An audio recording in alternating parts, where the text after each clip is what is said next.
बिस्मिल्लाहिर्रहमानिर्रहीम।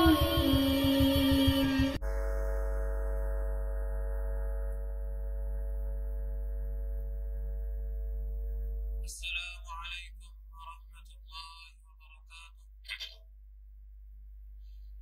इन्नल हम्दलिल्लाहि नहमदुहु व नस्तईनुहु व नस्तगफिरुह व नु'मिनु बिहि व नतवक्कलु अलैहि व नऊज़ु बिल्लाहि मिन शुरूरि अनफुसिना व मिन सय्यिआति अअमालिना।